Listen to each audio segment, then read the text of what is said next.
Are you gonna make some St. Patrick's Day cards this year, Tracy? Oh, I have a few things to show you about that.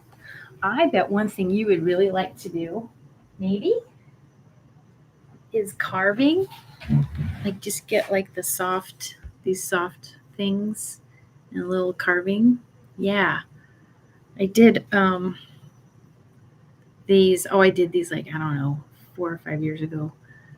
And so I did this one pretty intricately, and then this one was just the outline, and they stamped pretty nicely. So that was fun. Thank you. Yeah. So carving's fun. I love doing it. I just don't very much. I had a really nice set of carving tools, and they got taken from me by someone. I was really bummed out, and I can't find the same ones to replace it. So I need to just go with what I've got. But I wanted to show you how intricately I carved inside the leaves. Kind of left a little bit there to show up. Yeah.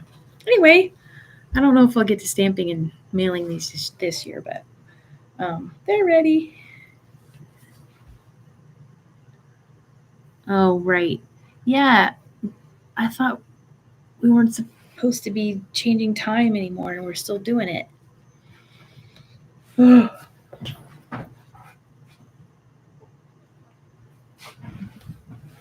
Sorry about the delay on your comments. Also, I'm watching the sun move this way, and March is about coming right at me. Now the clouds are covering it up. The last time I did this, it was back behind the trees here, so it's kind of fun to watch that again. And then it'll get really bright here at 5 o'clock, so like the next one will be even brighter. I won't have to turn my light on, maybe. So, okay, one more minute, and then I'll dive in. My fun stuff. Let's go. It's 7 p.m. Central, 5 p.m. Pacific. Hello and good evening. Okay, so remember last time, maybe it was the time before, I was showing you guys this font I found. And this says thank you. And I found the download on Wikipedia or whatever it was, and I don't remember which English font this is, but this is the English language, and it's a very old script. Kind of hard to read, but isn't that gorgeous and elaborate? And so that's what I traced to make this. And then I did it crooked, but I ended up cutting each letter, and then I retaped it together, and I still didn't quite get it straight. But yeah. But this is available on Wikipedia. I'm going to find the link, and I'll put it in the description. But this was like it's open source because it's so old, so there's no copyright on it. And I think the person who actually put this together has their name attributed to it. And I thought I wrote it down on here, but I didn't. So I need to make sure I do that. So I was kind of thinking about Europe again, like I do a lot for whatever reason. And I had this, remember this little girl I made? She's sneaking back. She's a lady of the court, and she's sneaking back from an art class. She's got her paintbrush in her journal. And I had some old other stuff around it, and I tore it off because I didn't like it. And then this is pasted on an old German Bible, the German font, which is also stunningly gorgeous and extremely hard to read. And this book is absolutely falling apart. And I thought I'd save it and get it fixed, but it's like, I'm just going to use it for art, and there's still, respect with that, and just let it be something to use to create new stuff. And then this was like the peak. I I did paint upside down, and that was supposed to be like a little house, and that didn't quite work out. But anyway, when we were in Paris this last time, and we stayed in Montmartre on the hill by the Sacré-Cœur, there's the Musée de Romantique, and out back there is this gorgeous view of like the northern part of the city. And there was a grape vine, no, vineyard. There was a grape vineyard there that they still use. And that grape vineyard is a remnant and a leftover of a monastery that used to be up there. And of course, the monastery is all gone. There's no sign of it anywhere. So what I thought I'd do was I just decided in my own imagination to recreate it. And this is what came out yesterday. So she's going to be over here like this. And so she was maybe taking an art class at the monastery. And then I'm trying to do her, here's her arms with her paint palette, but she's standing here. I didn't put a piece of paper like what she's painting on in it, because I thought about that and I was like, I'm not sure how to treat that. But then the grape, like here's a step and here's a step and here's a step. And that's the actual vineyard. And I don't know if the monastery was actually there. I'm just making it up. But I was kind of playing with that yesterday. So something's coming together here. I'm going to put these things together on here like this. I'm not sure how yet. I don't know where that's going to go. It might go in the corner. She wants to paint. And ladies of the court maybe got to do some art, but I feel like all they got to do was embroidery and write, maybe, in their journals and pray. So their lives were pretty limited with activities. Hi, Beth. How are you? Nice to see you. Anyway, so that's what I was working on yesterday. And then I wanted to show you my calendar that I'm filling in for each day. So last week I did this down here. Oh no, that's last February. I don't think I showed this to you because the last one I did was the 23rd or 24th. I'm not really sure why I put that there. Sometimes I feel like I need help. Somebody help me. And then the other beautiful thing that's happening right now on our street is we have cherry trees planted all along the street, and everything's turning pink, and I call it Pink Week. And I feel like it started a week or two early this year. And I wanted to go back and look at my last year and the year before to see when Pink Week was. But I can look out my window and see a beautiful pink tree. And I don't think there's enough pink in nature for me.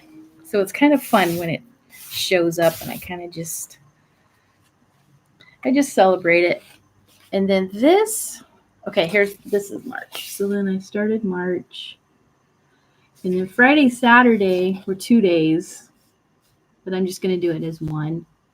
And the W just kept showing up this week. And a little bit ago I was explaining how I found an artist on IG who is showing how to do like Celtic knot stuff. And they start with a evenly spaced grid, and then they put circles around the parts that cross. And I'm going to do a little demo and I'll show you. But this kind of bent my brain a little bit.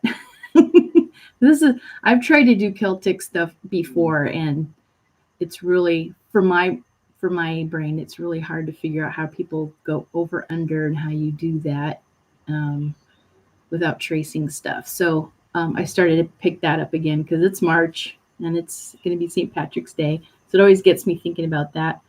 And then it's just swirlies, and the W kind of looks kind of angry for some reason. I don't know why I did that. What did I say? Oh, it's what? I don't know. Anyway, and then this is, where's my pinky? Over here. Woo. Hot wings, because I was hungry. And then I was thinking something like fire wings. Wouldn't it be cool to have fire wings? I don't know. Anyway, so I'm going to sit here and finish this. Finish my little red blue thing. Oh, I don't know. My color choices are kind of funny. I'm picking this color a lot this month. This is, well, this is just the light green. My Faber-Castell pencil set with a beautiful gold embellishment there. I really do like these pencils. And then I'll show you when I just go in here and doodly do. I really want to figure out how to put the camera down so you guys can see what I'm doing as I'm doing it. And it's going to take me a little bit because the setup of my camera. Well, first, I don't even know if the phone will work. I need to use a phone the way I have a mount that'll have it down, like look down like this. But then if I do that, then I may not be able to turn the camera around. So I was just sometime I'll practice because I think it would be fun to just be doing one of my projects and you guys can just watch me and then I can chat. You don't always have to look at my face. But then you can't see what hat I'm wearing.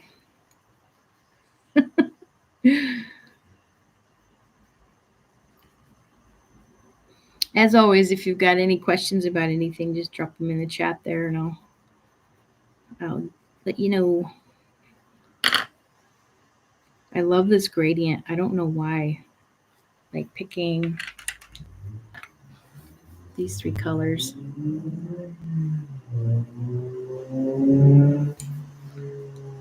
The dark green is called emerald green, and the yellow is cadmium yellow. I really like cadmium orange too. That's fun.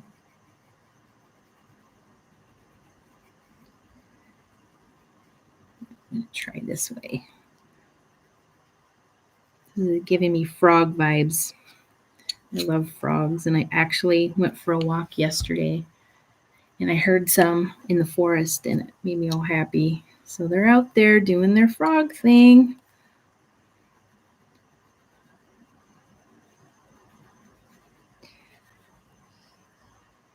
We took our puppies out today, fully vaxxed.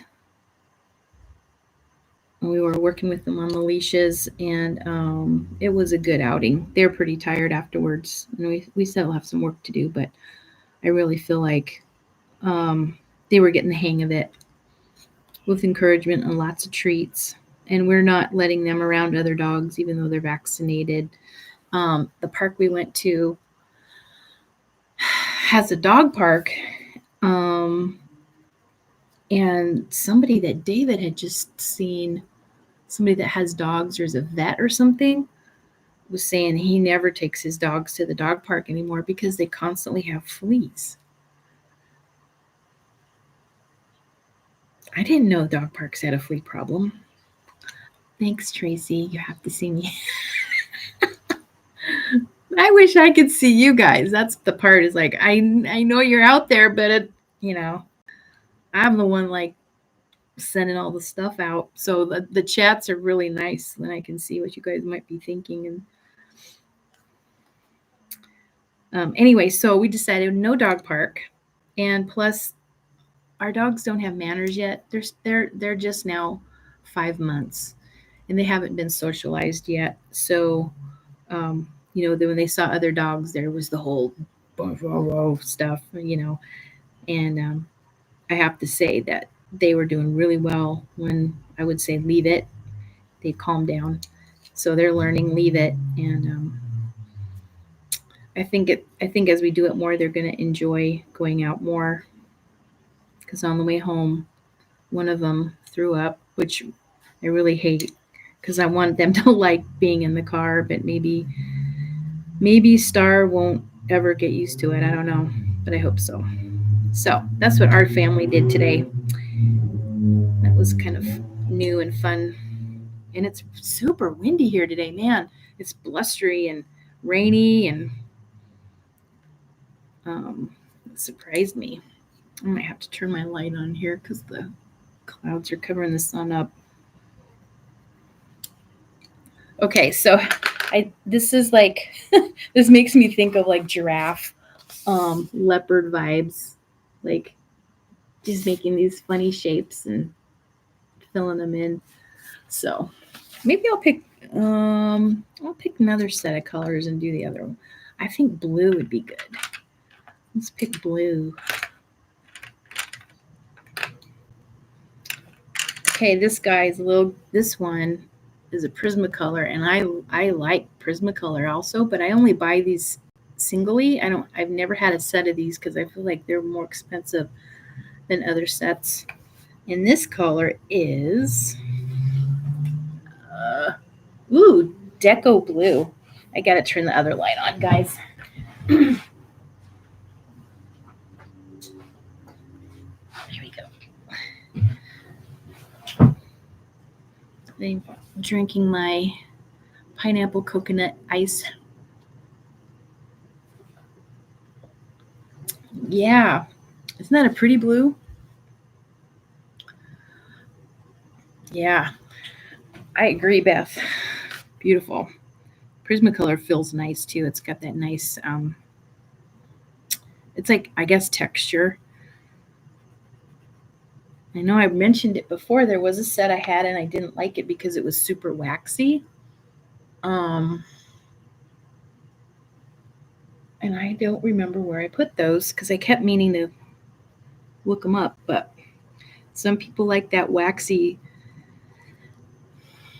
It's kind of smoother, but it still kind of grabs itself. I don't know how to describe it, and it just feels like you're going across the paper, and I I don't like it. But that's why it's fun that they make different kinds of art supplies, so then people can get what they like. Okay, and then the other blues I picked were phthalo blue. It's always a good one. Looks like it matches my hat. My mother-in-law made this hat, so we all got one. So we all have blue beanies, and she made mine really big, so that's why it's folded over so much. I love this hat though. And light ultramarine. And the camera doesn't really pick it up, but it really looks like not powder blue, but the camera is showing it way more blue than my eyes see it. It looks more dusty, almost like a old-fashioned lavender rose color, because it's almost into the purple. I don't love it. My blues are kind of lacking in my kit here. It's all right though. Now I've got like 3 salmon colors because I lost my favorite one and I can't seem to replace it. But anyway, you'll see what I mean when well, maybe you won't. I don't know. Might look the same on the paper. Let's see here. I love phthalo blue though. That's such a pretty blue.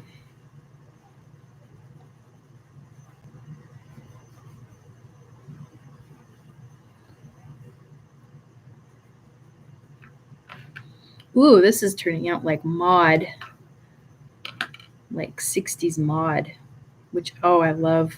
I love those big, bold colors and shapes from the 60s.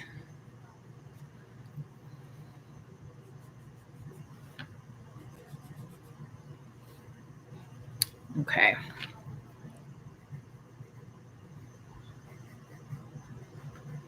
I might do some more later, but I'll show you guys what I did here. Just kind of playing around.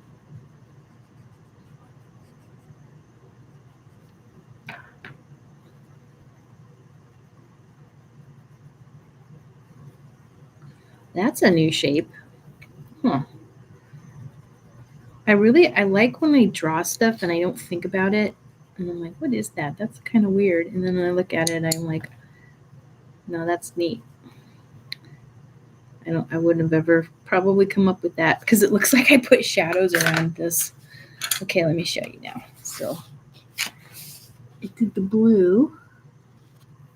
And then that, yeah, you kind of see it's almost purpley.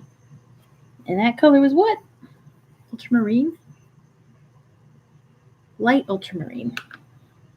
Yeah. Anyway, that looks cool. So that's Saturday. What will I make for Sunday? I don't know. We'll find out tomorrow. So I'm tracking Pink Week. And that's the only thing I've got in here this month. And see how I run out of room if the months are so big? So then I have to make my days the end of the month long. And I had to make 1 and 2 share. So this is, last week was the first. 1/8 and then 2/9. I wish I could make them all fit. And then I got April. April's all ready and clean and ready for me. Did I show you guys this yet? Oh, yes, I did. I'm going to show you again. I got a few more of those pretty, these are also from Wikipedia because these images are so old and I just printed them really small on a regular like piece of paper. You would put it through your printer for a letter or something. And I did that only because I like the lightness of it, so it doesn't take up, too much bulk. But this is Saint Genevieve. That's the patron saint of Paris. And I just like the different treatments of her. There's no portraits of her. There might be, I think there's a few drawings, but, kind of guess in here what she looked like. And they put her with lambs and like farm animals. And there's some stories around all of that. Like she was the patron saint of not farming, but I'll have to get back to you on that. But yeah. Then I added my own gold touches to them, and I just think it's so fun. Oh, wow, I haven't started May yet. I got time. Yeah. I think I showed you, I did the first month I was trying to do, I did in the very back, like as a practice. And then I just throw some paint in it. So this is going to be December. I'm telling you what, I love having this and just making it as I go instead of it having all ready and pretty, which is nice too. But this is what I need. Just have it open and fun. And I put in there what I want, glue stuff in there, draw over it, whatever. Go back and change stuff.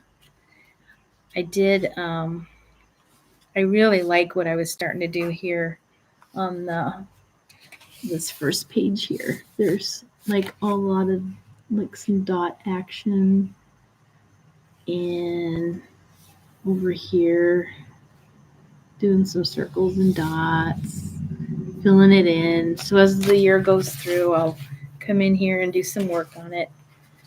And this might be kind of hard to pick up, but I did a little bit there. Yeah, it's fun to look at. Okay, so there's that. I'm going to be reading to you guys some tonight, but I'm going to show you a few more things first. Speaking of fonts, I don't know if did I show this one? How this was like the progression of the English language, all the different fonts, the way that the writing changed.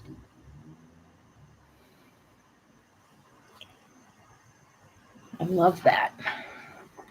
These are what they're all called. Somebody's paying attention and tracking all of that stuff.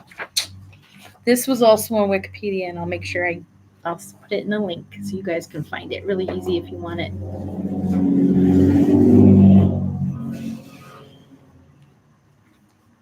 One of my cousins gave me this book a long time ago. This back when lettering was kind of the thing to do.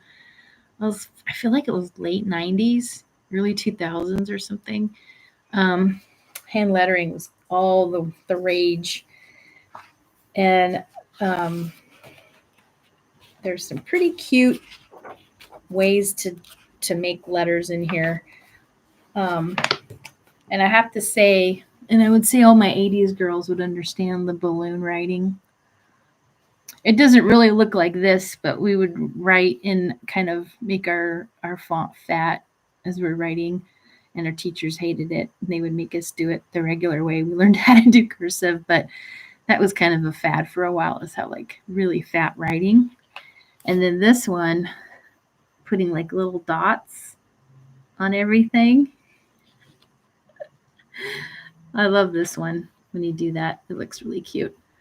And then, I think she's just showing like how you can space everything. Like if you, sorry guys, I'm backwards here. Like this might be a little far apart, and this one's a little closer, and then that's probably what she would say is, you know, you got it right. Yeah. And it's lettering is hard. I mean, I even have like calligraphy pens and a booklet and stuff, and it's just hard. It's just really hard to do. Oh, but this is fun. So this kind of shows different ways you can embellish or write your letters. And I love this, like outlining whatever you do. That looks really cute. I like that. And then I thought this was cute. Like take your month and then separate each letter with a little shape or something. And of course for July you're going to have a star, right? Cute. Really cute. Oh yeah, this, so that one with the all the dots is called Tinker Toy. Isn't that cute? I love that. And then she kept embellishing it. Ooh, I like this one. Fast writing. I didn't really ever try that one. It looked too messy for me. It's like I like my own handwriting enough that I don't really didn't really want to do that. But there's one thing I wanted to show you. She did some cute stuff for Christmas. Where was that? Oh, it was basically like taking, here's the swirl font. Swirly, swirly, cute. And then she wrote, again, I'm backwards. Merry Christmas. And it put a cute little gingerbread person in there. And then if you write, like what if you did 4th of July and then you put a little star in there? But it's got, this font has a lot of swirls in it, and it's pretty cute. Anyway, so I wanted to show you that since I was talking about fonts. And then, oh, here we go. Here's the,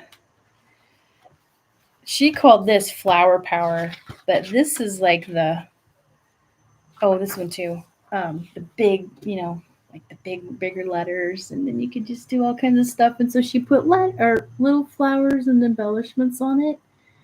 And I have to say, I think this was the one that, when I saw this, that had me start putting swirls and stuff in my artwork, because I was like, oh my gosh, why not? And then I started doing the 3 dots thing, and I feel like this book was kind of the impetus for that to come out of me. This, I love this one. This is really cute. This one's called Confetti. And it's kind of like one fat and one, and then the rest of the letter thin. That's not even accurate. But then she does the different patterns and designs in each one. I like that. Isn't that fun? So you guys can look at that and go, that's so cute. Okay, and then one last one because, okay, I have to show you two. Here's the stitch one. Letters, and then just little lines next to them. Makes it look like they're sewn on, which is so cute. And then she did like, oh, she called it Quilt Love, I guess. Cute. Yeah, that's cute. Okay, one more. Yeah, okay, so that Flower Power, she started with the puff print, and this is kind of what I started to do in the 80s with my letters. So then she took that and did the little Flower Power stuff. You could probably do a whole bunch of other things with it. This one I'm thinking I want to show you. Here we go. It's called Resistor. So then you put a little squiggle in each letter, and it looks like a resistor. Anyway, pretty cute, huh? I've gotten a lot of mileage out of this little book. And then there's some examples of fun ways she's written and stuff. But this book is The ABCs of Creative Lettering by Lindsay Ostrom and Friends. And I'm sure there's tons of these out there. This was just a really nice intro. And again, it was a gift, which I really appreciated. And I've got a lot of mileage out of all of this. Okay, and then the other thing that I really loved, so there's the alphabet around the edge of this, kind of does all kinds of different examples. And then this N right here has a star on it. Oh, that's so cute. Isn't that cute? Yeah. Anyway, super fun. Super fun, super fun. We're talking about fonts tonight. I love it. Okay. I wanted to show you this beautiful little thing I have here. It came in a set of 3, and this is the smallest one. The other 2 have all my, what's it called? Ephemera and stuff from Europe. And even a New York trip. Just kept like ticket stubs and all that stuff. This one, you want to see what's inside? Isn't it pretty though? It looks like a book. So they all look like a book and they're just sitting on my desk. And it has French words on it. I found this at Ross. Yeah. And the big one had the 2 smaller ones inside, and they only charged me for the big one. Not my problem. So it has a pretty little cover over here. Oh, and it closes really nice. Did you hear that? Let's try it again. It's like got a magnet in it, so it stays closed. It has glitter, paints, and drawings inside. It makes me so happy to open this. Oh, and money. Not very much money. But I just put my little, what is that? What was I doing? Oh, I was talking about carving a tiny bit ago, and I did some more carvings on, I'm going to show you.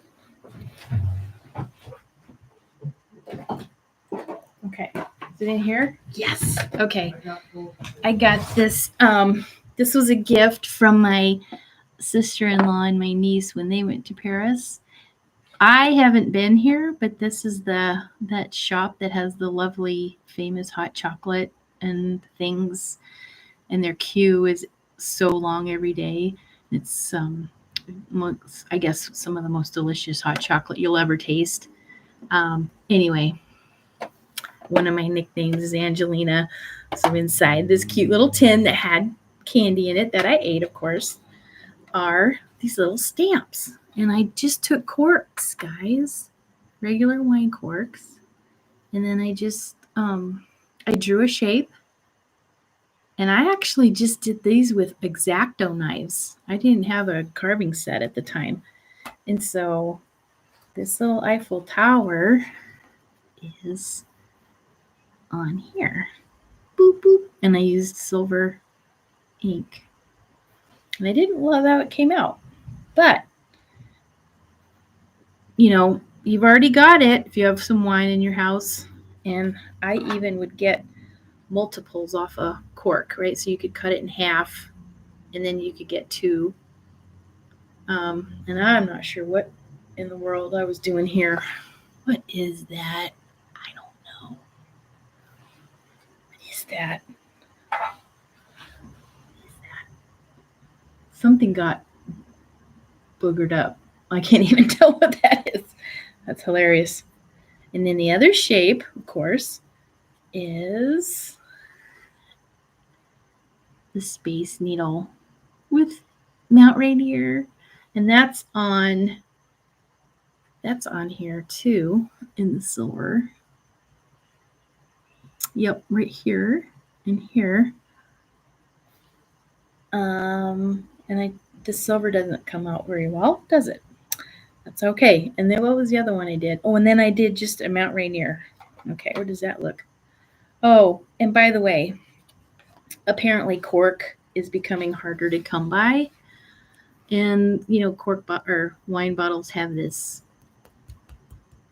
I don't want to say plastic, but it is like some sort of plasticky thing. But I do still have regular corks. And so I made some. These are harder to carve. I don't know why. Maybe it's me. Maybe I don't. Oh, this is Mount Rainier. That one I couldn't figure out. Here it is. Yeah. And then that got stamped on my pretty magenta paint. That's like my favorite color. And I think what I was trying to do here was just come up with a cute little, almost like line work. For example, this was supposed to be the Seattle skyline, Emerald City. And then I used some of the glitter, these Stickles glitter, is it glue? It doesn't really say, but it turns, it dries, but it helps you embellish things. And what I figured out was using the silver, if I used the silver on, this isn't a good example, it would pick up the color of whatever paint I put it on. And I'll show you. But I was trying to do a rose there. Yeah. Anyway, just playing. I don't know. And then it's this little thing, and I did it, and I like looking at it, so I keep it in my little peacock thing. I'll come back to these in a little bit. Ooh, there's so many things to show you. Whee! This is fun. Where is the one I'm thinking of? Oh my gosh, I have so many little cute things. Welcome to Angela's brain.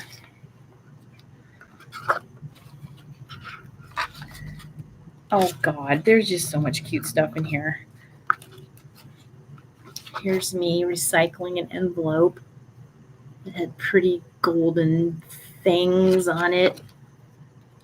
Saving it for something. I don't save everything, guys, but if it's glittery, it tends to get saved for the future, or I just look at it. Oh, Tracy, thinking of you and your cute little card you sent me. I made a bunch of these and I sent them one year. Watercolor. These are watercolor. Okay.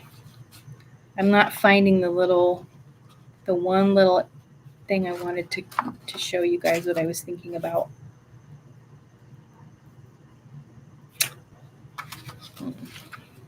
Okay. Remember I was talking about how hard Celtic stuff is for me? I did this a long, long time ago, and I traced this from a book that I have, and then I colored it in. But I didn't love this one.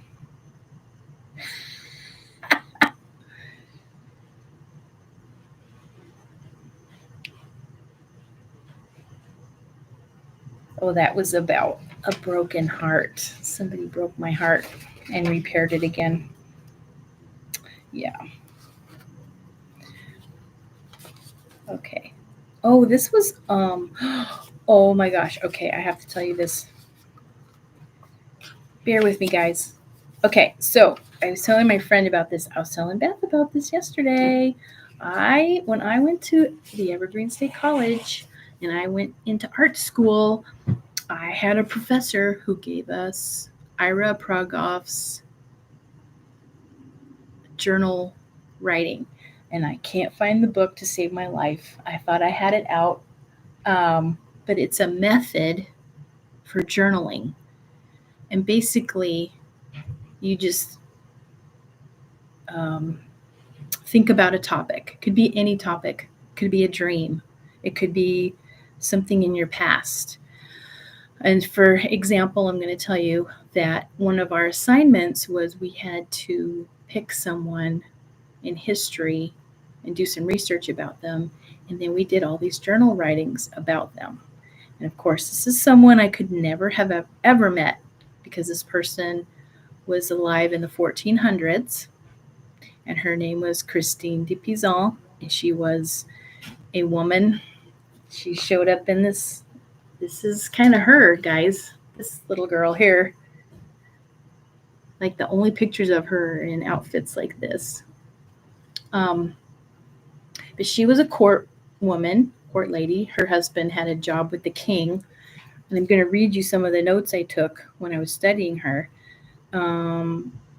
Anyway, her husband died after they had a baby or two. So she was a single mom. She had to make a living. And so she was the first Western woman to be paid to write, which was kind of a big deal. It's probably why history is remembering her. And I'm sure there's others. So I kind of challenged that a little bit, but at least she was someone. I'm not dismissing her at all. I'm just saying there could have been other people too. But so her life was a little more recorded than other women, right? Because women were kind of forgotten. And so I'm just going to read some of these notes that I took when I was finding out about her. And I did a whole series of paintings on her. And I can show you those in a future video. And then you can see what I was thinking. And then our class, we critiqued each other's work by writing what we were seeing. Like we left little love notes for each other. It was really sweet. And I have all of those too. It'll be fun to look back and read those. So anyway, I digress. What was I talking about? Christine, little blue girl. She's shown up in some of my other miniature work. She's shown up in some of my paintings. She keeps showing up. It's kind of amazing. The name of the book the author's name is Ira Progoff. And it's something called the Journal Workshop, the Journal Method, something like that. I found a used copy on eBay, or I'm sure you can still find it on Amazon, or maybe I love to use like thrift books. Might be one I like to get some books, and they're always discount. And they're an independent, so I always like to give my money to the smaller people trying to do that stuff. And I'll try to, I'll make sure I put all of that in the description too. It's really, this method, and it got me writing in a way that I never thought that I could or would.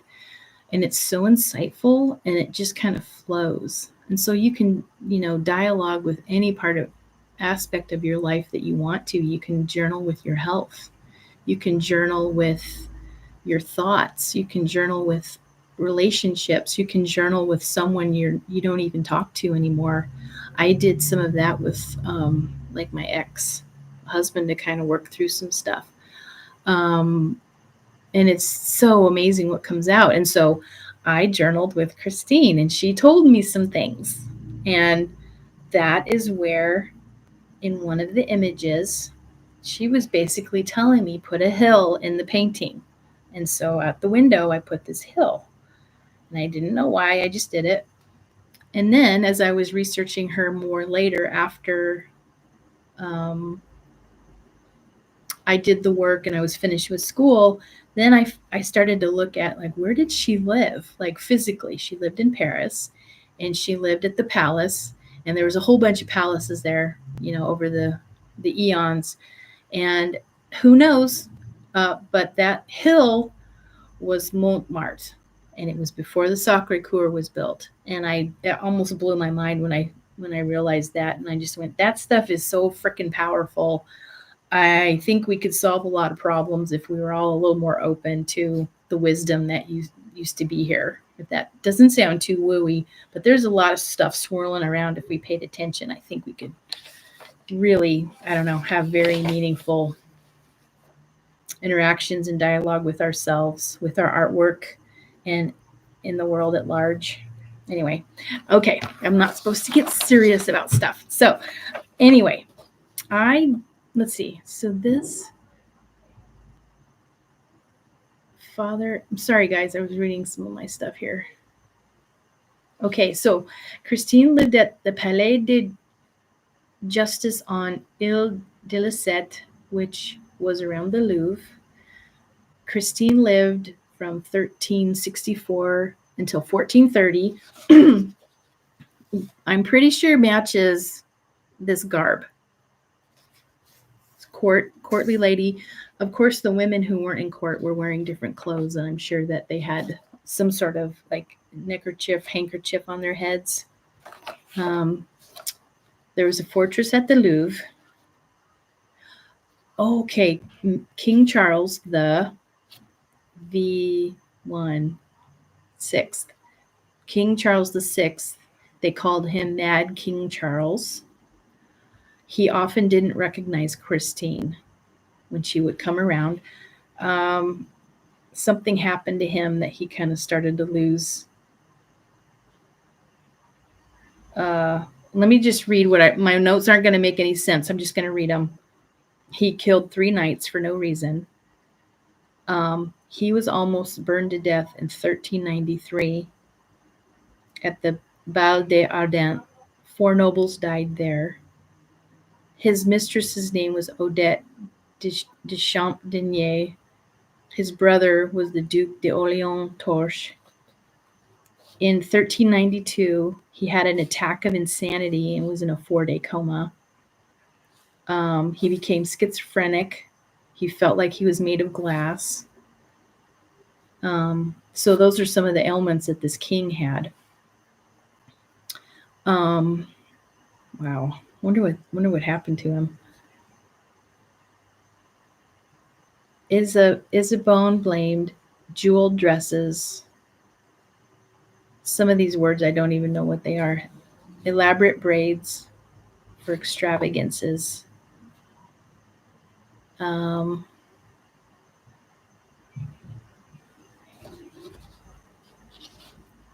Father court astrologer. Oh, Christine's father was the court astrologer to King Charles V. So that's how she got into the court life. She got some sort of a book from her mother.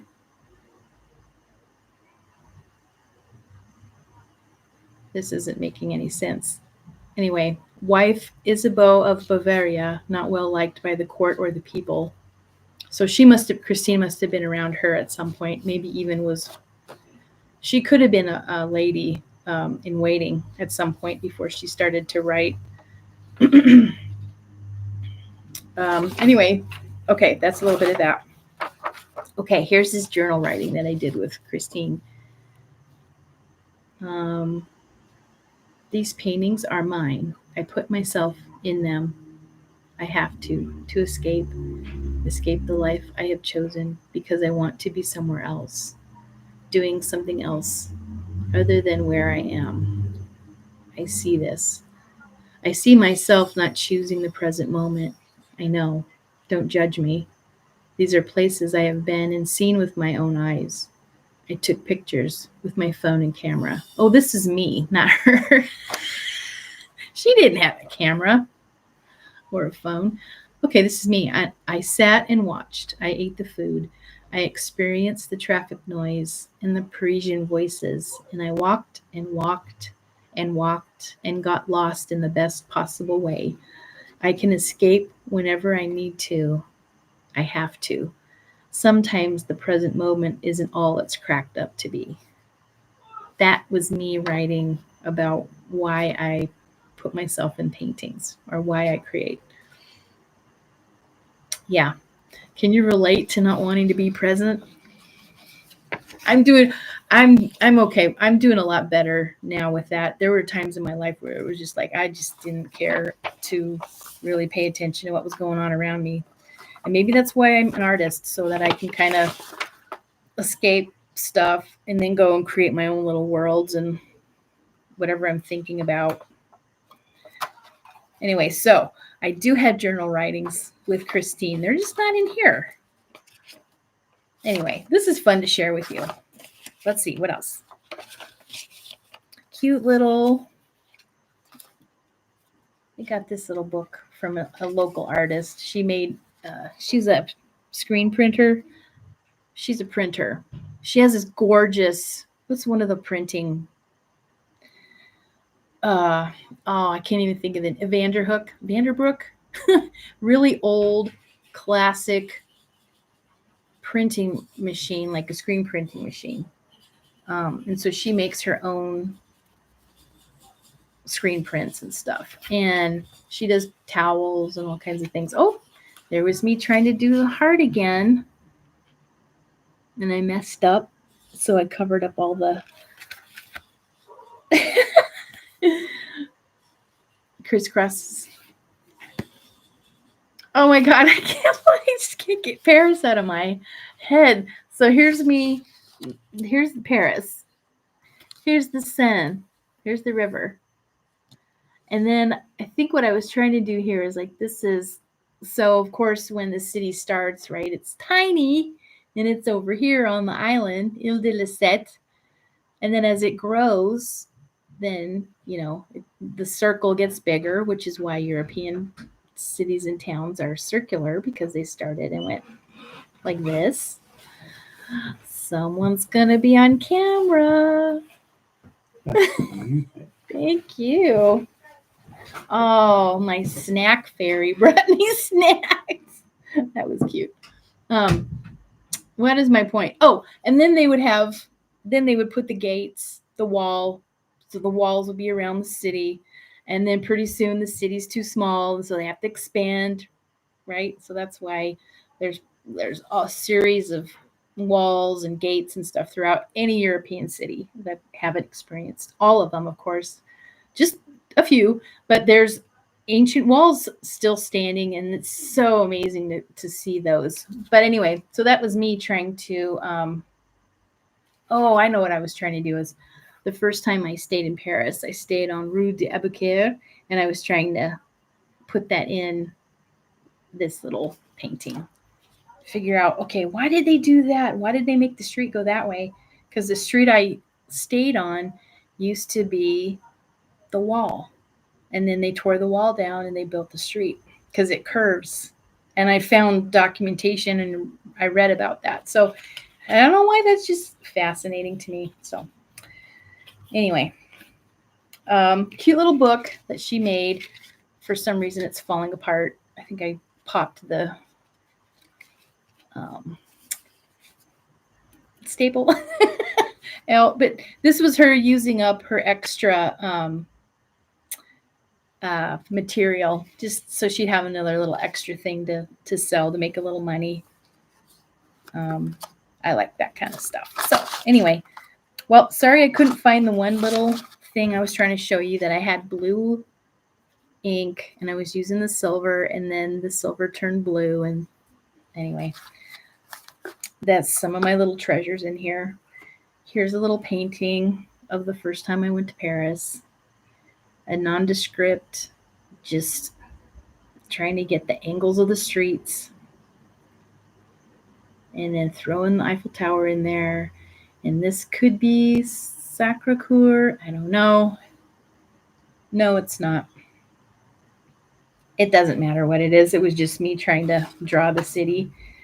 And then this is a park I found, and I took a selfie on this bench. And I was just adding glitter. And of course, that's not really what it looks like, but that's how it came out here. And I don't know. I think I need to put a little squirrel or something underneath. This is the bench, but it was stone. This is a stone bench. And with as big and loud as the city is, when you go into the parks and stuff, it's really quiet.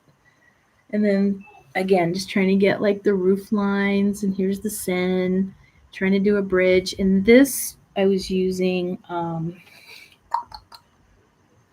pastel, which I like, but it's a texture thing, and I don't like getting things on my hands unless I'm really decided I'll just get dirty, use charcoal or whatever. And then I don't really know why this came out.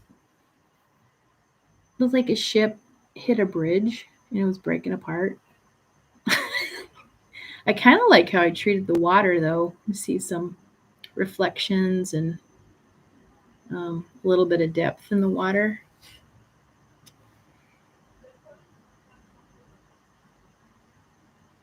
This is 103 Boulevard Sebastopol. I think those were just notes for me to look up later. And then this building is kind of not iconic, but this was in the neighborhood I stayed in. And so this was like 3 streets. So busy streets. Of course, there's no people or cars in my drawings, but this was just full of traffic and people. And then there's a street this way. And then this is also a street. So it's almost like a 3-way. And then there would have been a street, coming this way.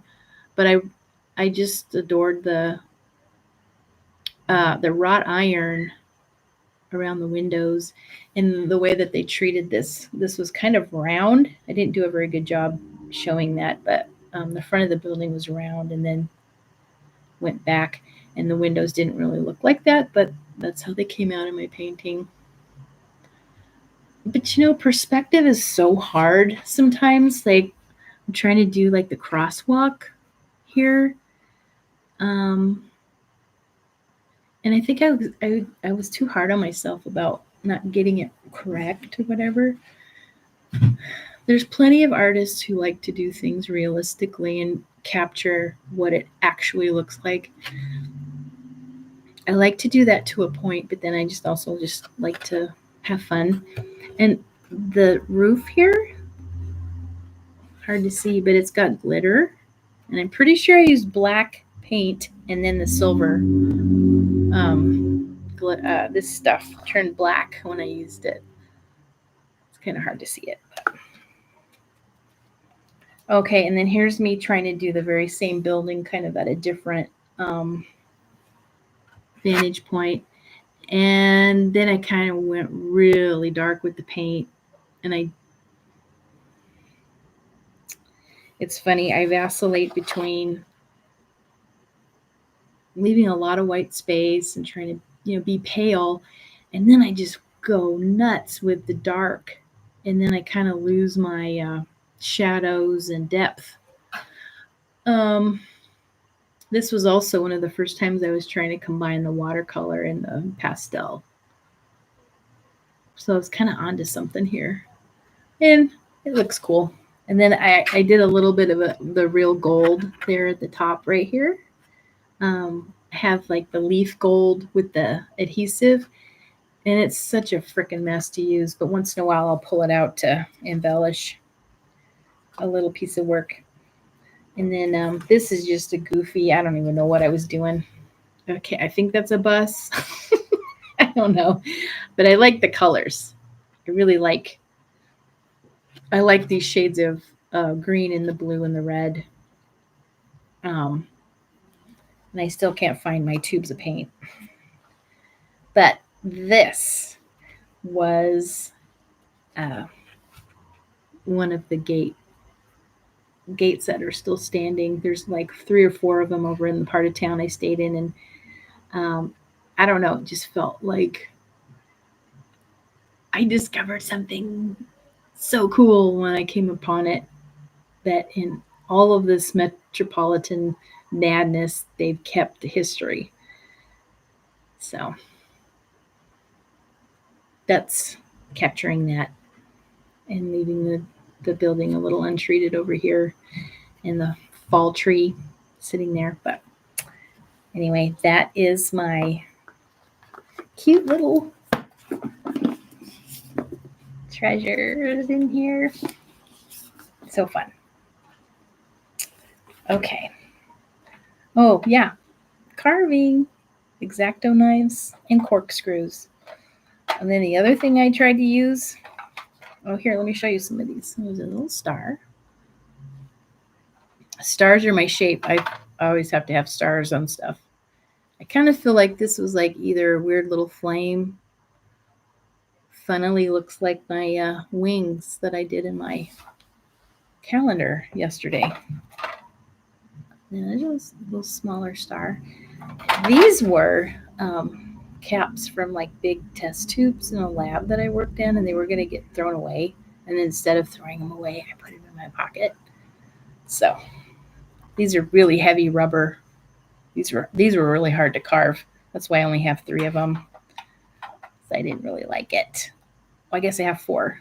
And then here's a moon, a little crescent moon.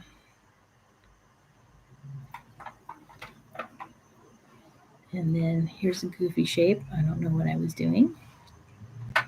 And didn't finish, obviously. Can you relate? Yep. And then I've got some others that don't have anything on them. But that was just trying to use up resources that were free or cheap. And then just sponges.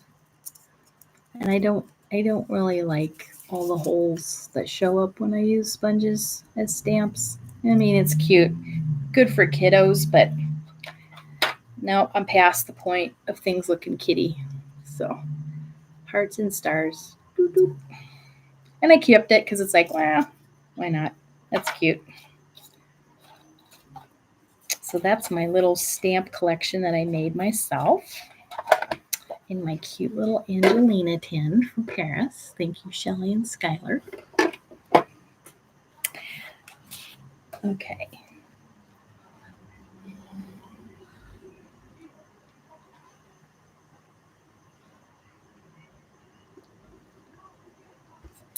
Oh, thanks, Tracy. Whimsy. Thank you. I love that word. I may have to incorporate that into my writings and things as I create whimsy. I like whimsy.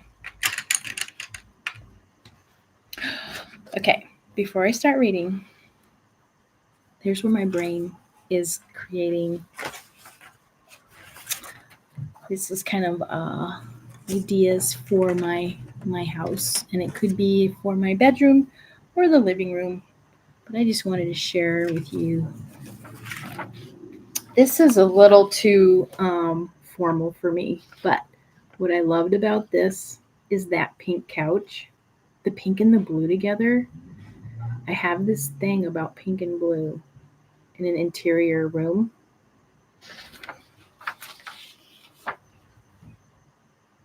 I have dogs now and I have a teenager, so I don't know if that's such a good idea. Okay, this I found out of a book, and this is somebody's house in Barcelona somewhere. But I think what I love so much about this is how regal it is. They have these old icon paintings. That's probably somebody's family. And the tapestry, and it's kind of hard to see it, but these are really deep reds and really deep greens. And the walls have these very big tapestries on them. Not that I want to do tapestries, it was more just for the colors, the gold, the red, and the green. And then this beautiful, fresh pink flowers. Inspiring to me. How do I translate that into a tiny little Tacoma house? I don't know, but that's kind of the dream and the project. And then I came across this one not too long ago. Oh, look at that couch with the fringe on the bottom. OMG. Love it.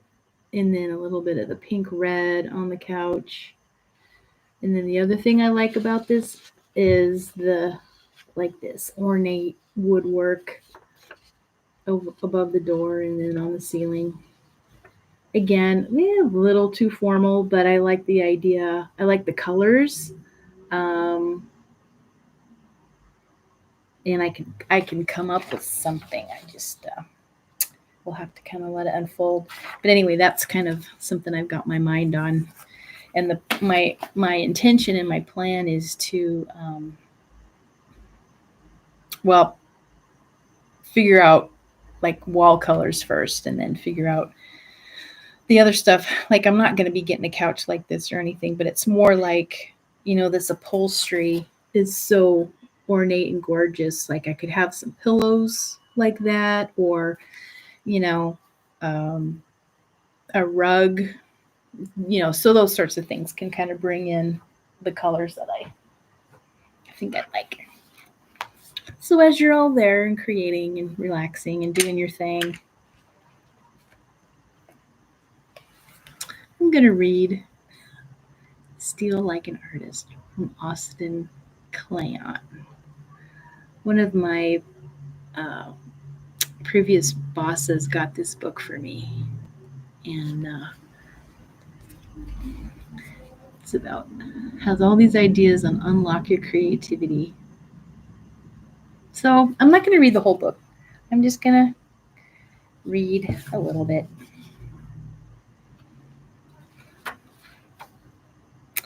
This book is for Boom, whenever Boom gets here. This copyright is from 2012 by Austin Kleon. Illustrations, copyright 2012 by Austin Kleon.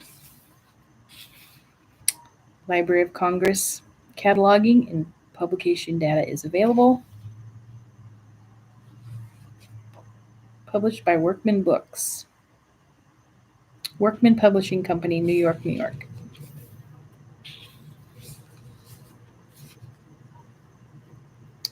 Pablo Picasso said, "Art is theft."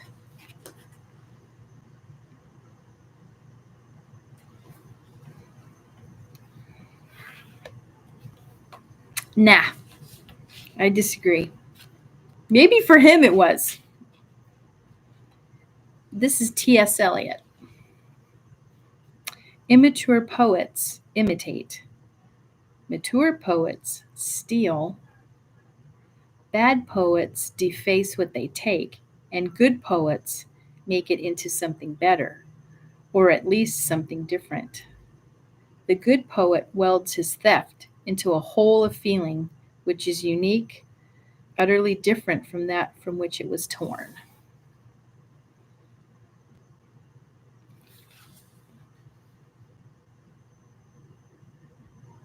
Okay, this is the author at 19.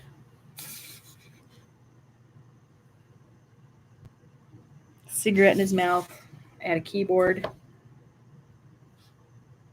19-year-old me could use some advice. All advice is autobiographical. Oh, okay.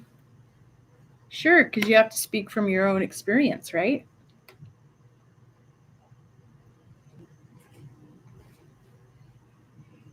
It's one of my theories that when people give you advice, they're really just talking to themselves in the past. This book is me talking to a previous version of myself. These are things I've learned over almost a decade of trying to figure out how to make art. But a funny thing happened when I started sharing them with others. I realized that they aren't just for artists. They're for everyone. These ideas apply to anyone who's trying to inject some creativity into their life and their work, and that should describe all of us. In other words, this book is for you. Whoever you are, whatever you make, let's get started.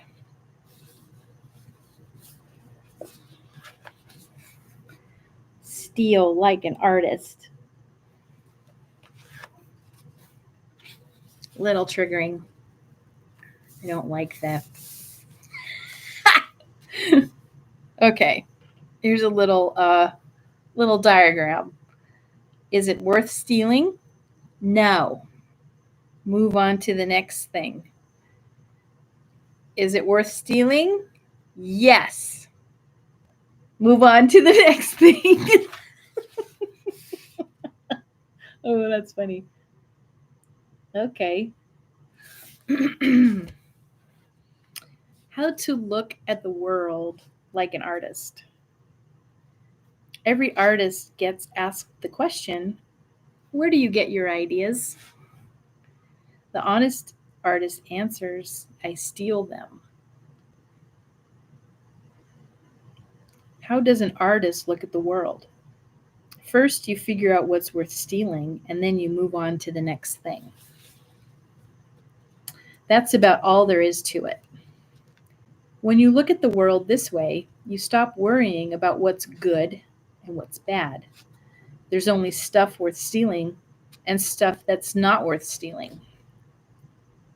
Everything is up for grabs. If you don't find something worth stealing today, you might find it worth stealing tomorrow, or a month, or a year from now.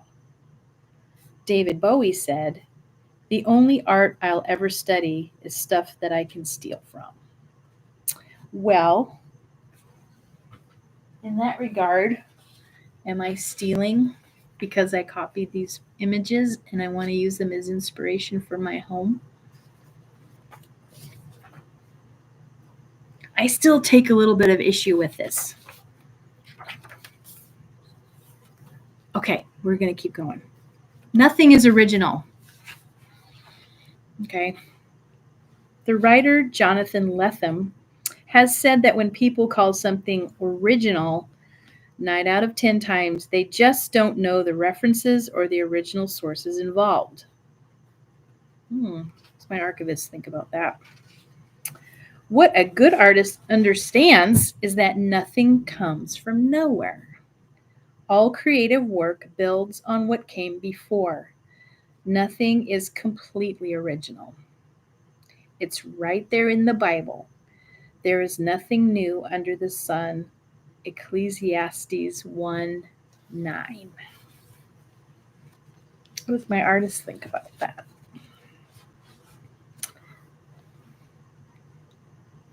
That is the crazy thing. Nothing really. Well, yeah, it's true, right? But so here's where, okay, I just need to take a pause here because I'm feeling a little triggered by this.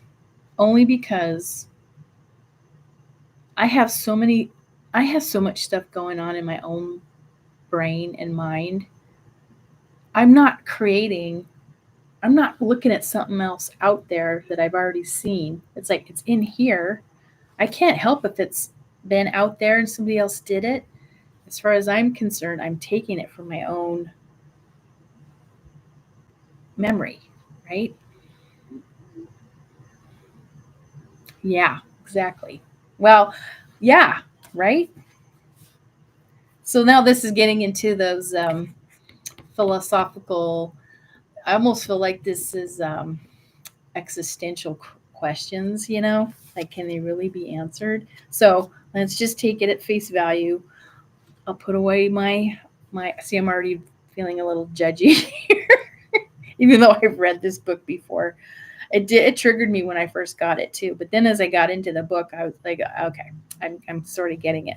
All right, so okay, some people find this idea depressing, but it fills me with hope. As the French writer André Gide put it, everything that needs to be said has already been said. But since no one is listening, everything must be said again. Thanks, Tracy.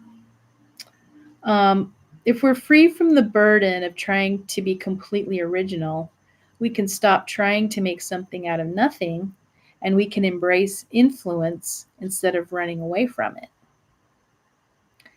William Ralph Inge said, "What is originality? A detected plagiarism." Oh my God.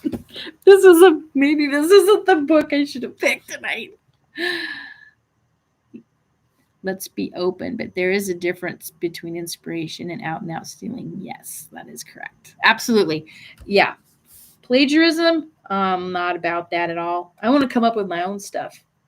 Yeah. So I look at, here's my pen, here's my pencils. And if I want to draw these, am I stealing? Am I stealing an idea? And that's not a new idea, but the way that I draw it and what I see, how I see it here, and it goes through my brain, through my hand. No, that's not copying anybody. That's what I'm saying. Yes, exactly. Be honest about your inspiration and give credit where you are inspired. Yes, absolutely. I agree with that 100%.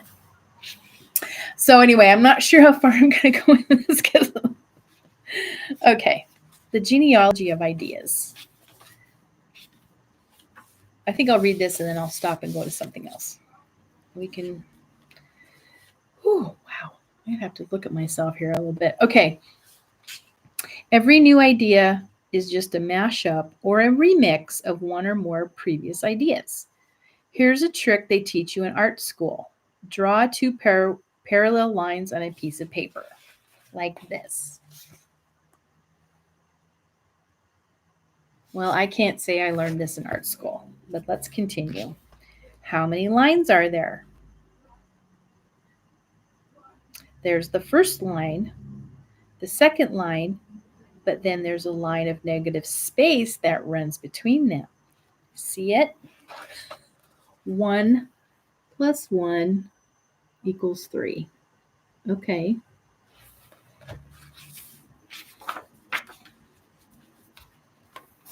All right. And this says genetics. So there's dad plus mom equals you.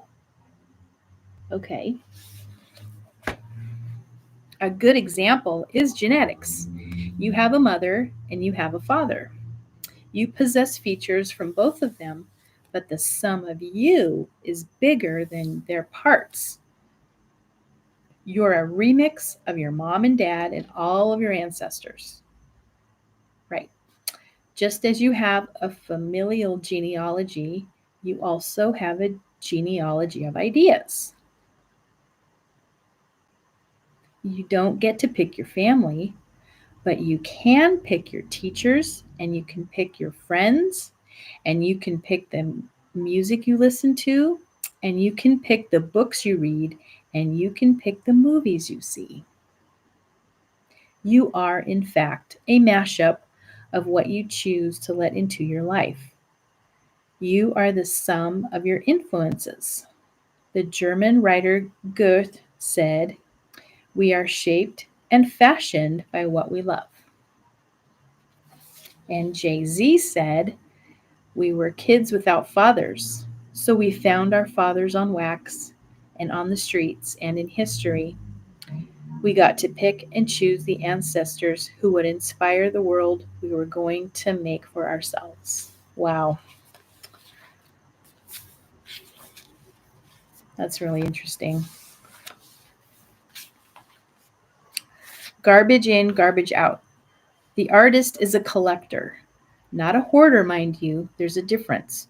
Hoarders collect indiscriminately, artists collect selectively. They only collect things that they really love.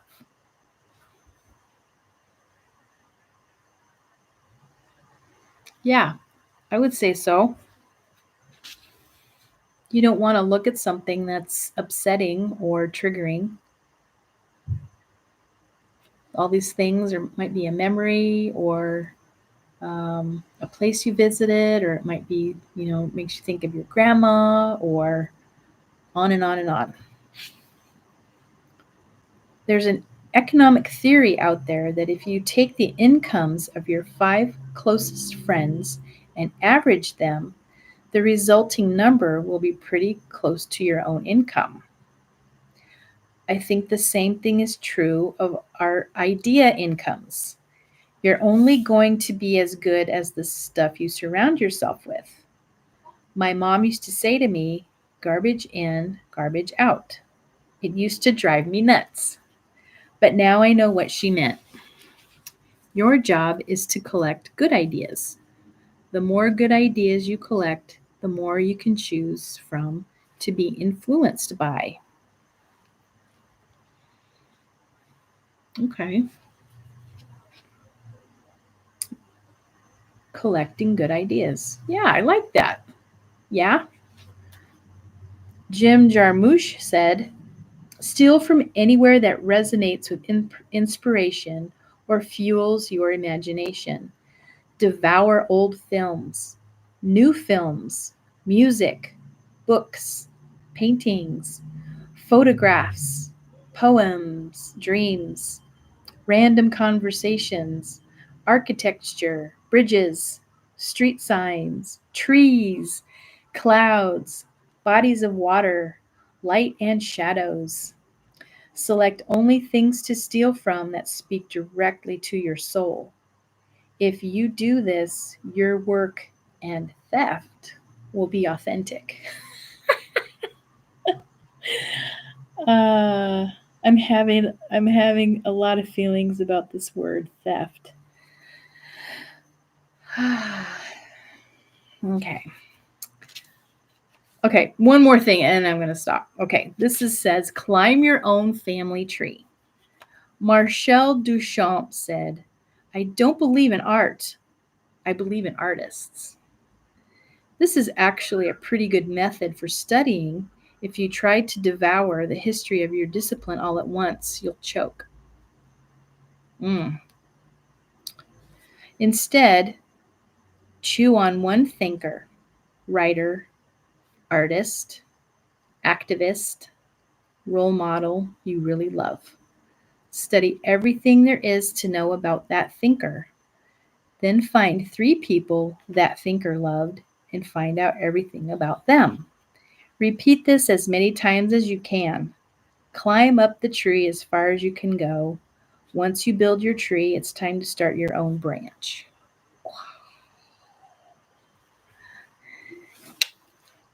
It is intense, isn't it? I thought this was going to kind of be a light, easy read. So here's his little tree that he drew. So I tell you, that's really interesting though. I don't think I've done that. Well, I guess let's go back to Christine when I discovered her. The book she wrote, I have, and I have a digital copy of because it's in the public domain, but it's in French and I can't read it because I'm not fluent in French. And that was one project I thought I might take on at some point, is just translate it myself. And it's written, by hand, and it's in script. So it's going to take a little bit to figure out. Somebody's probably already translated it.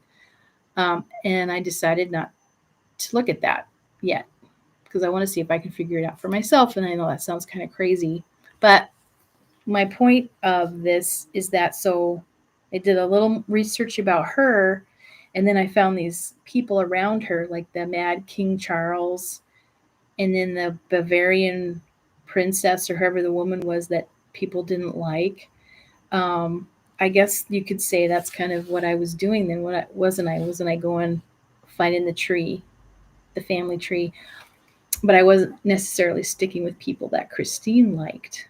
It was more like people she was around. Still kind of an interesting way to learn about history. And I'm finding that, like, for example, I'll watch a Netflix show that they remake history. One example was called Rain, and it was about Mary Queen of Scots and her marrying her first husband, and Catherine, his mother, Catherine de Medici, and what a powerful woman she was in history. And of course, all of the dialogue and the situations are fictional as far as we know. We can't really know. Um, but then there would be like actual historic figures that were characters in the show. And I was finding myself going into Wikipedia and I'm researching, start with Mary Queen of Scots and then go and look for these people that are in the show. Were they real and what did they do? And, um, all the branches and all of the royalties of every country. It's like they're just all, they're kind of intermingled, really. I mean, yes, there's really strong branches and stuff, but they, I'm getting off track, but I don't know where the hell I read this, but that all of us in the United States who have ancestors who immigrated from Europe, we're all related.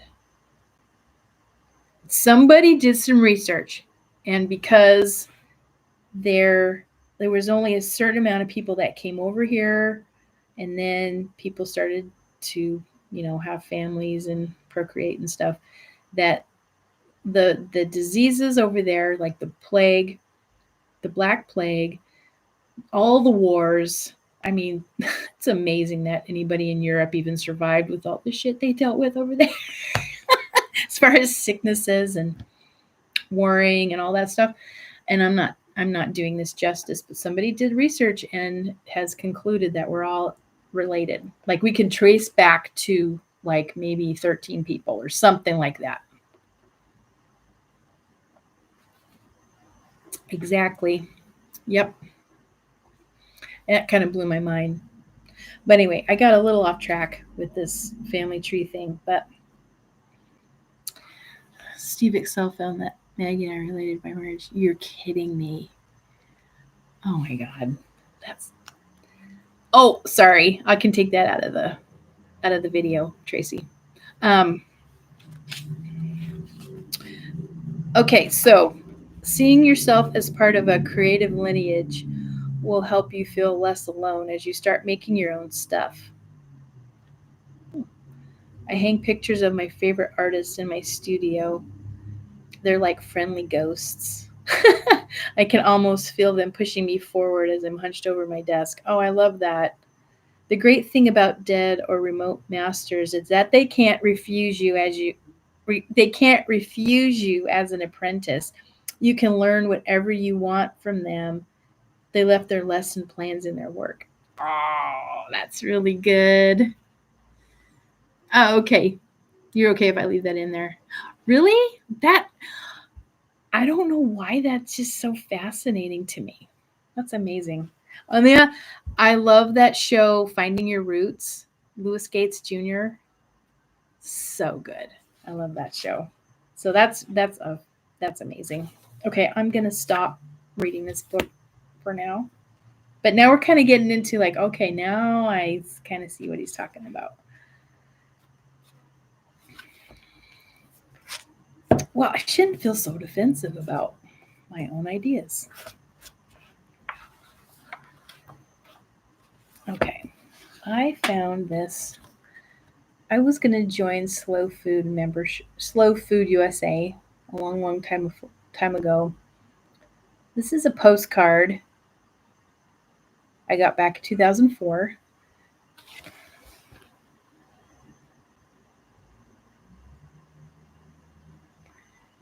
Eating is an agricultural act. Join Slow Food USA. Love her and the American flag, even though we have laws that say that we're not supposed to be putting the flag on any of our clothes and stuff. There were more of us that came. Wait a minute. There were more of us that came than our silly. Yeah, exactly. Yep. Okay, Slow Food is a nonprofit international eco-gastronomic organization that supports a biodiverse, sustainable food supply. All about it. Local producers, heritage foodways, and rediscovery of the pleasures of the table. We are so about that. You guys know I work for the Department of Agriculture in Washington State, and we have programs and systems, and we had them in place before COVID that we want people to have access to food, and we don't want any of those supply chains getting messed around with. And so after COVID, there was some work that needed to be done, and so our a couple of the work groups that we have in our agency really put a lot of time and effort into making sure that people would have access to food always. And that also supports the farmers, right? Because we want our local farmers to have be able to get their produce to the people. So there was more work done around that, and I can't tell you how proud I am of that and the people that did all that work to make it happen, and that there's less worry about the supply chain. We have a very strong local food production and support systems here in Washington State. We're very fortunate. So anyway, very exciting. Anyway, okay, that was my bookmark. Here's the book I pulled off my shelf called The Good Rain by Timothy Egan. He is one of my favorite authors. He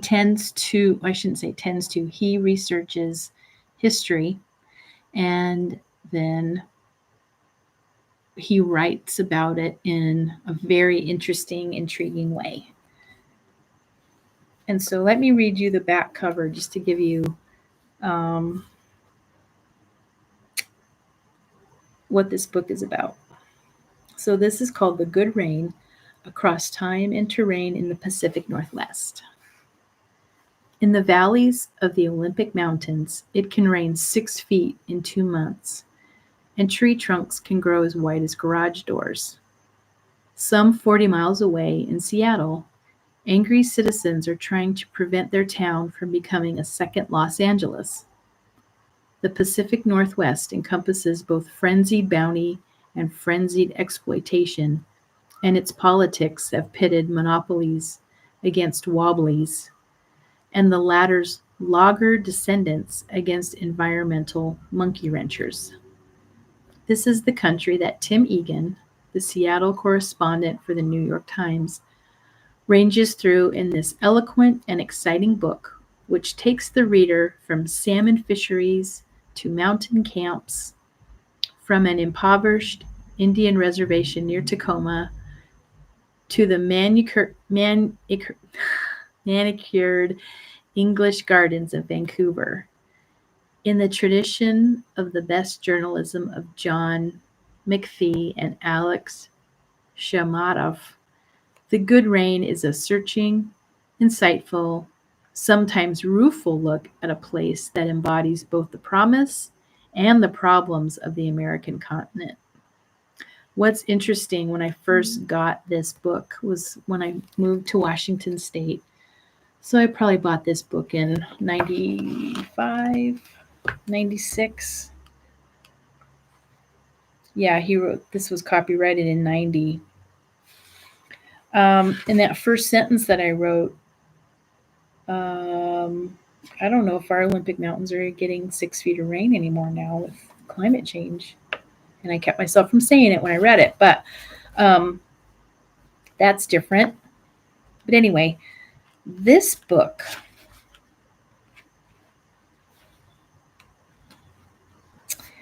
I'm going to just read it. This is to my mother, who always said, "Stay west," and then showed me why.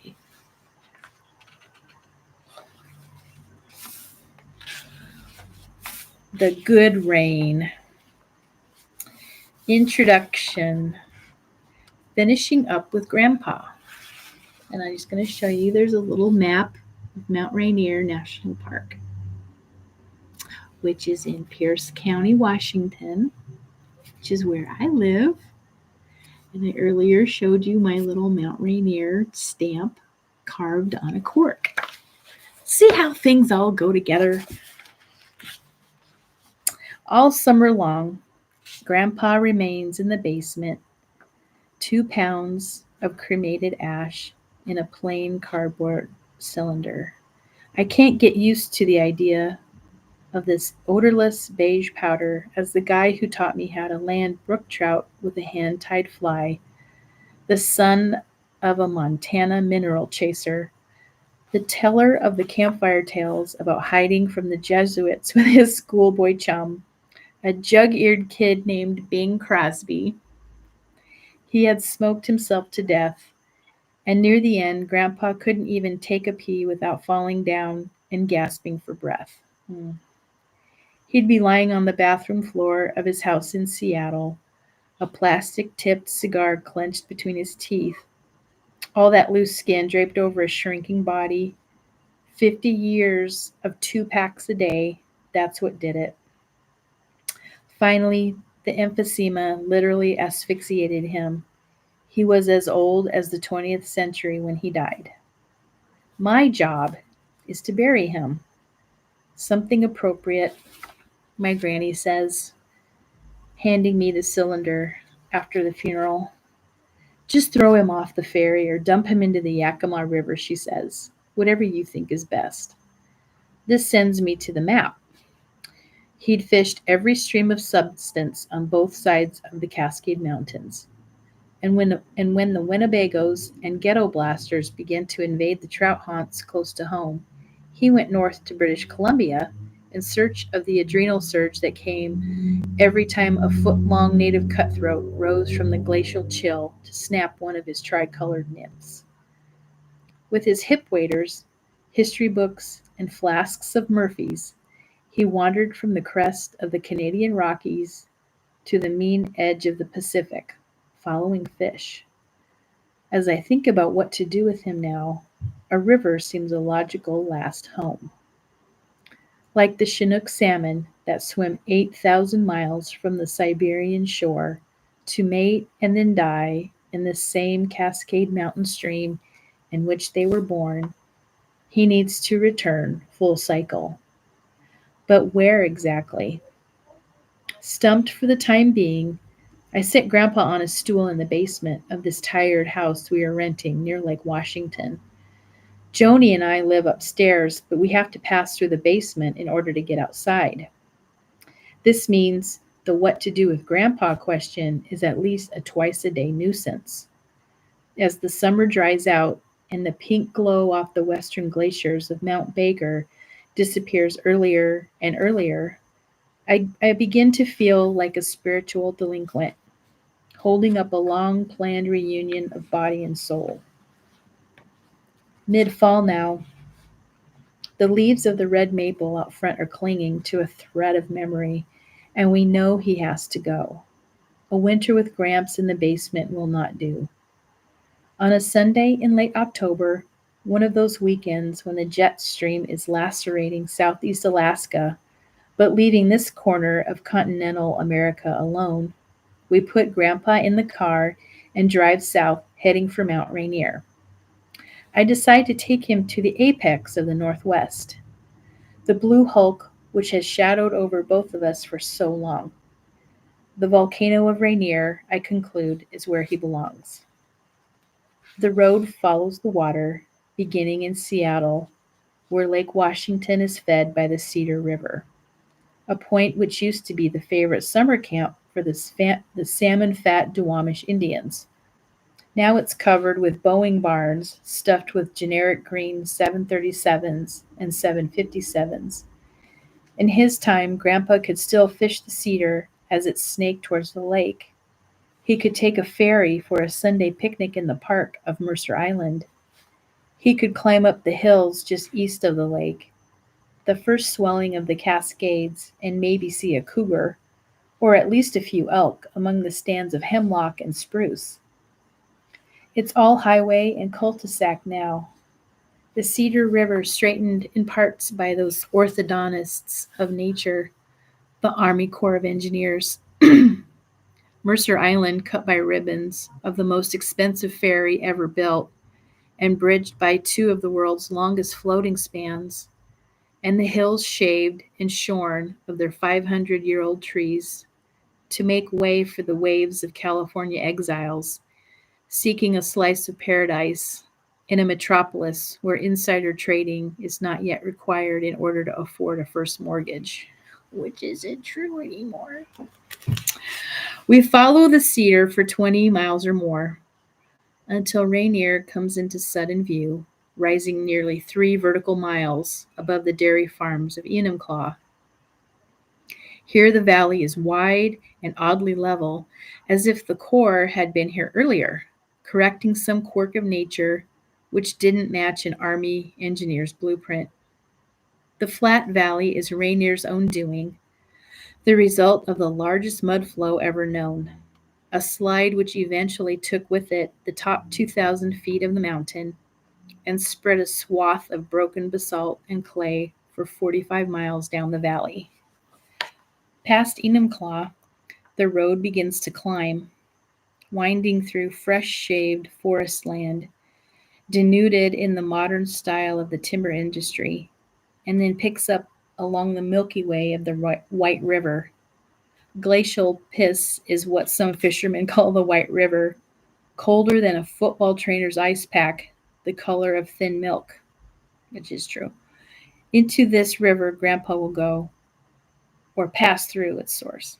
Like most of the water in these parts, it's high up on Rainier, locked in another molecular form. An hour's drive from Seattle, we enter the national park, nearly 250 square miles of protected scenery, thanks in large part to those twin demons of the turn of the century, timber barons, Theodore Roosevelt and John Muir. Roosevelt helped stir up populist sentiment, thundering against land grabbers and tree shavers. In turn, they named an elk after him. The prolific Muir, a naturalist, he would massage a phrase as very few scientists can, provided the push from the pen. Muir's name is attached to the 10,000-foot high camp on the most popular climbing route to Rainier's 14,410-foot summit. On summer weekends, Camp Muir is not unlike a small mining town on a roll, full of climbers laden with gear and seeking glory in higher ground. Old man Muir, dragging around a beard that went past his navel, had a sense of humor not always evident among some of his modern-day followers, but he would most likely disapprove of the odd distinction the camp named after him has gained. It is the site of the world's most expensive outhouse, a $50,000 solar shitter which uses high-altitude ultraviolet rays to cook and compost climbers' waste. My intention is to toss Grandpa's remains on the east side of the mountain, away from Camp Muir, so the ashes will scoot with Rainier's runoff until they blend with the trout streams below. First, though, I have to get him to the high point of the White River, where the drip of glacier melt and gravity conspire to form a common flow. We park the car at Sunrise Lodge, 6,400 feet above sea level, just below the timberline, facing a crest of the Cascades where William O. Douglas roamed as a boy. The late Supreme Court Justice, a thin-haired noodle of a man who favored lonely alpine meadows and young wives, was that rare breed from another time, the Renaissance man of the American West, lawyer, author, outdoorsman, lover. He was equally at home under a dripping canvas pup tent or in the halls of New York's Museum of Modern Art. In his latter years, the sage of Goose Prairie, a hamlet just over the crest, was quite worn down, Paranoid in the Nixon era, he feared that the FBI would grow marijuana plants on his Cascade Mountain ranch in an effort to trap him. In fitting tribute, a large tract of wild country that surrounds Goose Prairie is now the William O. Douglas Wilderness. The growing season is too short, the winds too harsh for pot, something the FBI or a good defense lawyer would soon have learned. The old visitor center at Sunrise is closed for the season. The grass nearby has the stiff brown look of vegetation which has felt the sting of first frost. We find a trail leading up to the headwaters of the White River, Grandpa and the pack on my back, Joni carrying a bottle of local Chardonnay. The day, by mid-morning, is as bright as a calendar page. The huckleberry bushes are aflame. Low red borders, holding berries sweetened by the chill, set against subalpine spruce. The cold nights have not been enough to freeze up the tarns and small lakes filling scooped out bowls along the way. Here and there, deer poke around the edges. After 1,000 feet or so of elevation gain, the 12,307-foot summit of Mount Adams first appears in the southeast. In and out of view, as we scale the ridges, its ice crown shining like a bald man doing chin-ups in the morning sun. Adams, in most other parts of the world, would be a revered national park at least. Here, in the area once said to have enough mountain scenery to fill a half-dozen Switzerlands, it is a seldom visited sentinel in a ravaged land. Weyerhaeuser, the world's biggest lumberjack, owns most of the land between here and Mount Adams, at least that which is not ice or rock. They've left their usual calling cards, stumps, and clear cuts. We are breathing heavily now, taking in the chill air and exhaling exuberance. I kiss Joni, a native of Pittsburgh, where the rivers struggle to hold some hint of natural life. With every step upward, I feel a deeper attachment to this land. The trail peters out, disappearing among rock and wind-blown moraine dust. A few bony tufts of tree, polished skeletons at the edge of the alpine zone, protrude from the hard ground. At Glacier's edge, several thousand feet above the White River Valley, nothing grows or lives. In just over an hour, we have passed from full-throttled vegetation of the lower forest to the dead zone. We half-step our way to a rocky edge, worn and wrinkled by the persistent moisture. Below, the valley drops steeply. A shout takes several seconds to land and then bounces away. Here, I say to Joni, this is the place. We laugh, both realizing the echo of Brigham Young, multiple wives and a caravan of zealots in tow, when he crossed the Wasatch Range and used those same words, now immortalized on the statue in the center of Salt Lake City. I take out my map, the sweat atop my forehead dripping, and follow the glacier fingers down the summit. We are close to the Emmons Glacier, the longest ice mass in continental America. 4 miles of frozen precip, at its core as deep as the Seattle Kingdom from playing field to roof. I trace the glacier on the map and see that it is not the Emmons which feeds the White River. A lesser glacier, the Winthrop, appears to be the source. I take Grandpa out of the pack and set him next to a rock. No wind. From below comes a marmot whistle, a high pierce. I think, Winthrop. What is an old Puritan's name doing up here, on the frozen side of a mountain that wasn't even spotted by white men until after the Revolutionary War? What cartographer's trick or cheap flattery placed the name Winthrop here, a country of noble Indian names? Tacoma, the original word for this mountain. Sluiskin Falls, named for the native who first led whites to the demon-dwelling pit of fire at the summit. Ohanapakash, where the rivers meet below. Most of the English names were coincided by syphilitic prospectors and timber beasts. the Frying Pan Glacier, Old Scab Mountain, Anvil Rock, Panhandle Gap. Why Winthrop? It's too genteel for this massive chunk of glacial anarchy. It's like an Eskimo in an Izod. I will investigate later. Now I'm shivering, the sweat turning cold on my skin. I put on a vest while Joni opens the wine. We sip and soak in the scenery, seeking the rhythm of late October at 8,000 feet. The countryside's slow to close down for the winter. I eat some smoked salmon, bread, an apple, drink more wine, all products of this land. When he died, Grandpa was almost 50 years older than I, and I now wonder about my life at full term. This country of misted forests and untouched islands, of living volcanoes and a tidal shoreline that would stretch from Seattle to New York and back if laid out, has changed so much in the course of his lifetime.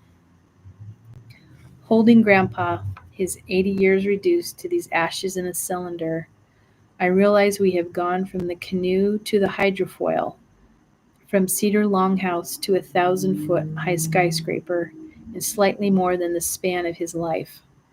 Despite the material insulation in which we wrap ourselves, these tousled forests and ocean currents pushing through inland passages still determine how we live. The landscape overwhelms. We are not that removed yet from the arms of the land. I do not live in the Northwest, nor did he, out of habit, although that is part of it. There are just under 12 million people in Washington, Oregon, Idaho, and British Columbia, a bit more than the population of Sweden, and most of them live within 1 hour of the mountains. In the last light of day, we can look up from the low point of urban stress and see the high point of outdoor relief, the natural neon of alpenglow. Is that the connective link from his generation to mine? The wind has picked up some. A cloud cap, one of Rainier's mood halos, hustles over the summit. Joni is shivering. My ears are numb. It's time to finish up with Grandpa. I open the cylinder and stand. We say nothing, although she smiles. Solemnity does not fit either of us for long. Like an itchy sweater, it is soon discarded. I tiptoe out to the edge of the rock. The wine, at this elevation after hard work, has made my head light and my feet slow to react. I swing back all the way and toss the ashes out. They shoot up and then curve down in a grand arc, a sepia-toned rainbow, stretching from this glacial edge to the dawning trickle of the White River, 1,000 feet or more below. We watch until all the ashes have scattered from view, and then we say goodbye.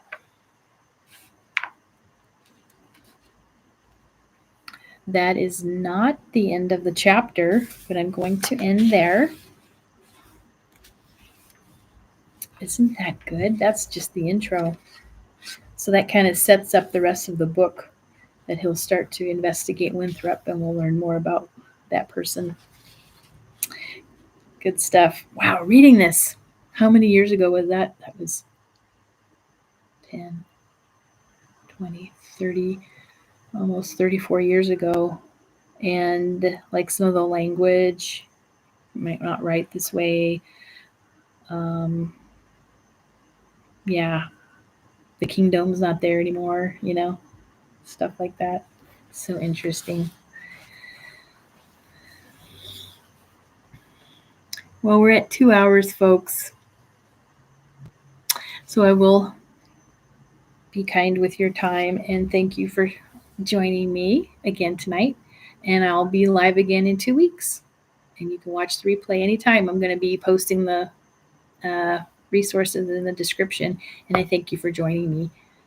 And yeah, this is just so much fun. I enjoy it. So thank you all.